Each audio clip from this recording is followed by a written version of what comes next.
أما بعد فأعوذ بالله من الشيطان الرجيم بسم الله الرحمن الرحيم يا موسى إنه أنا الله العزيز الحكيم وألق عصاك فلما رآها تهتز كأنها جان ولا مدبرا ولم يعقب يا موسى لا تخف إني لا يخاف لدي المرسلون إلا من ظلم ثم بدل حسنا بعد سوء فإني غفور رحيم یا موسیٰ اے موسیٰ انہو بے شک شان یہ ہے ان اللہ کہ اللہ ہوں العزیز جو غالب ہے الحکیم جو حکمت والا ہے وَأَلْقِ عَصَاكَ اور ڈال دیجیے اپنی لاٹھی کو فَلَمَّا رَآهَا بس دیکھا اپنی لاٹھی کو تہتز حرکت کر رہی ہے کأنہا جان گویا کہ وہ پتلا سانپ ہے وَلَّا مُدْبِرًا موسیٰ علیہ السلام پھرے پشت دکھا کر ولم یعقب اور مڑ کے بھی پیچھے نہ دیکھا یا موسیٰ اے موسیٰ لا تخف خوف نہ کیجیے انی بے شک میں لا یخاف لدی المرسلون میرے پیغمبر میرے پاس ڈرا نہیں کرتے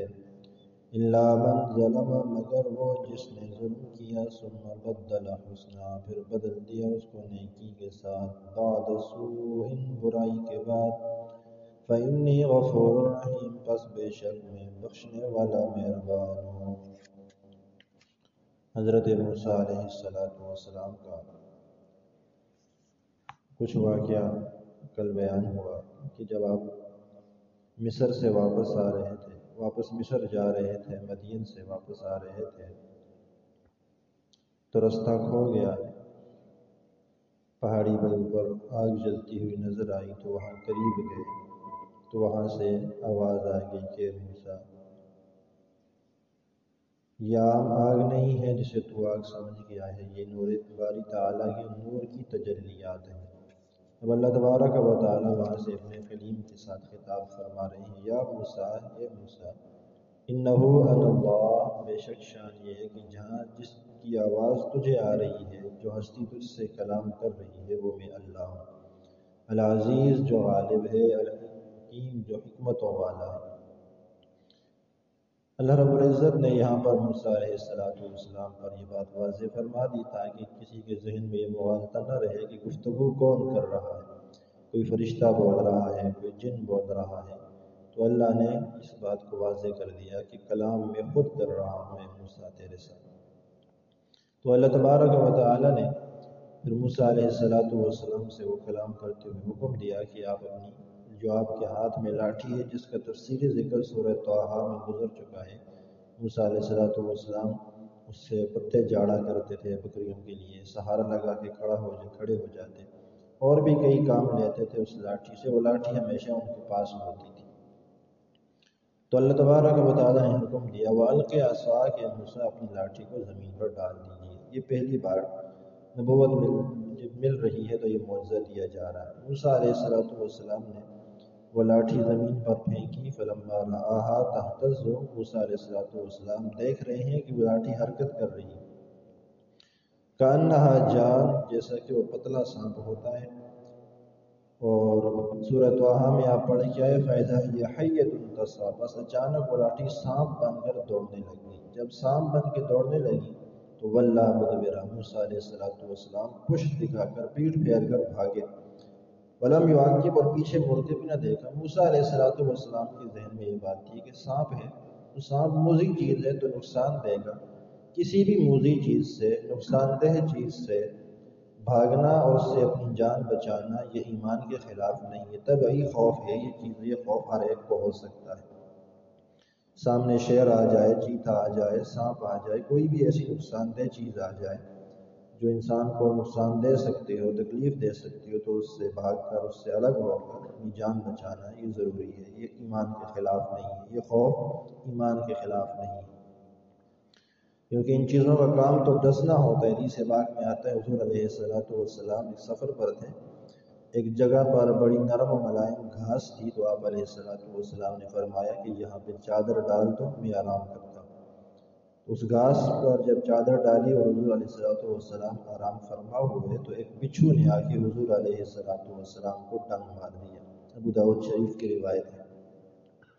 احمد عالم صلی اللہ علیہ وسلم نے فرمایا لعن اللہ اقرب لا یدری نبیا او غیرہ، کما قال علیہ السلام۔ اللہ تعالیٰ لعنت بھیجے اس بچھو پر، یہ نبی اور غیر نبی کا فرق بھی نہیں کرتا، بس اس کا کام ہے ڈنگ مارنا، یہ ہر ایک کو ڈنگ مار دیتا ہے۔ پھر حضور علیہ السلام نے خود یہ کلمات پڑھے، اعوذ بکلمات اللہ التامات من شر ما خلق، یہ پڑھ کر پھونک ماری تو اس کی زہر ختم ہوگی۔ یہ حضور علیہ السلام نے سکھایا بھی ہے۔ کوئی بھی زہریلی چیز اگر ڈس ہے تو یہ دعا پڑھ کے اگر پھونک ماری جائے تو اس سے وہ تکلیف ختم ہو جاتی۔ لیکن بات یہ ہے کہ ہماری زبانوں کے اندر اور ہمارے اعمال کے اندر اتنا زور نہیں ہوتا، اور ہماری ایمانی قوت ایسی نہیں ہے کہ جس کی وجہ سے ہمیں شفا ہو سکے، وگرنہ حضور علیہ السلام یہی دعائیں پڑھ کے دم کیا کرتے تھے تو شفا ہو جاتی تھی۔ اسی طرح آخری جو صورتیں معوذتیں، سورہ فلق ہے، سورہ ناس ہے، حضور علیہ السلام کے اوپر جو جادو ہوا تھا اس جادو کا توڑ انہی صورتوں کے ذریعے ہوا۔ لیکن اگر آپ 20 مرتبہ ہی پڑھ کر پھونکے مارتے رہیں لیکن کوئی اثر نہیں ہوتا، وجہ یہ ہے کہ ہماری زبانوں میں اثر نہیں رہا۔ جن زبانوں سے ہم جھوٹ بولیں، جن زبانوں سے ہم غیبت کریں، جن زبانوں سے ہم گالیاں دیں، جن زبانوں سے دنیا بھر کی لایانی اور فضول باتیں کریں، پھر انہی زبانوں سے قرآن پڑھ کے پھونکا جائے تو اثر کہاں ہوگا۔ پھر اپنی زبانوں کو پاک کر کے، اپنے دل و دماغ کو پاک رکھ کے، پھر حضور علیہ السلام کے بتائے ہوئے جب وظائف پر عمل ہوتا ہے پھر اس کا اثر نظر آتا ہے۔ تو خیر، تو کسی بھی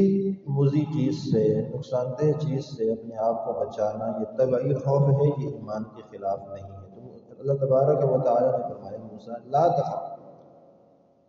ڈرنے کی ضرورت نہیں ہے، خوف نہ کیجیے۔ سورہ طٰہٰ میں آپ نے پڑھا خذھا ولا تخف سنعیدھا سیرتھا الاولیٰ، کہ موسیٰ اس کو پکڑیے، ڈریے مت، اس کو پکڑیے واپس، ہم اس کو پہلی کی طرح لاٹھی بنا دیں گے۔ یہ معجزہ ہے جو آپ کے ہاتھ پہ ہم ظاہر کر رہے ہیں، اس سے ڈرنے کی ضرورت نہیں ہے۔ تو یہاں فرمایا یا موسیٰ لا تخف، موسیٰ ڈرنے کی ضرورت نہیں ہے، انی لا یخاف لدی المرسلون، میرے پاس آ کر میرا پیغمبر ڈرا نہیں کرتا، میرے پاس آنے کے بعد میرے پیغمبر کسی چیز سے خوف نہیں کھایا کرتے ہیں۔ اللہ کا خوف تو ہونا چاہیے، باقی کسی چیز کا خوف نہیں۔ آگے فرما دیا الا من ظلم ثم بدل حسنا بعد سوء، ڈرتا ہوا ہے، خوف اس کو کرنا چاہیے اللہ تبارک و تعالیٰ کا جو ظلم کرتا ہے، اپنے نفس پر گناہ کر بیٹھتا ہے، تو اسے اللہ کا خوف رکھنا چاہیے۔ لیکن اس نے اگر ظلم کرنے کے بعد اس کے بعد اچھائی کر لی تو فإنی غفور رحیم، تو میں اس کو معاف کرنے والا ہوں۔ یہاں من ظلم سے مراد شرک بھی ہے، عام گناہ بھی ہے، کوئی بڑا چھوٹا گناہ، سارے گناہ مراد ہے، اس سے بڑا شرک بھی مراد ہے اور باقی سارے گناہ بھی مراد ہے۔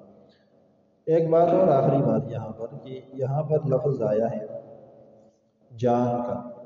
اس کا مطلب ہوتا ہے پتلا اور چھوٹا سانپ۔ دوسرے مقام پر قرآن کریم کے اندر لفظ آتا ہے ثعبان مبین، کہ جب موسیٰ علیہ السلام نے عصا ڈالا تو وہ بہت بڑا اژدہا بن گیا۔ چھوٹے پتلے سانپ میں اور بڑے اژدہا میں بہت بڑا فرق ہوتا ہے۔ تو بظاہر قرآن کریم کے اندر تعارض معلوم ہو رہا ہے کہ ایک جگہ قرآن کہتا ہے چھوٹا سا سانپ بنا، ایک جگہ قرآن کہتا ہے بڑا سانپ بنا، تو اس کے اندر تطبیق کیا ہوگا؟ اس کو سمجھ لیں کہ یہ علادہ جگہ کی بات ہے۔ جب موسیٰ علیہ السلام کو نبوت مل رہی ہے، یہاں موسیٰ علیہ السلام کو صرف دکھانا مقصود ہے کہ موسیٰ یہ تیرے ہاتھ میں پکڑی ہوئی لاٹھی، یہ عصا، اسے ہم اپنا معجزہ بنائیں گے، تو اس کو جب بھی ڈالے گا تو اس کو ہم سانپ بنا دیں گے۔ تو یہاں پر موسیٰ علیہ السلام کو صرف معجزہ دینا اور دکھانا مقصود تھا، اس لیے جب یہاں پر موسیٰ علیہ السلام نے لاٹھی ڈالی تو چھوٹا سا سانپ بنا،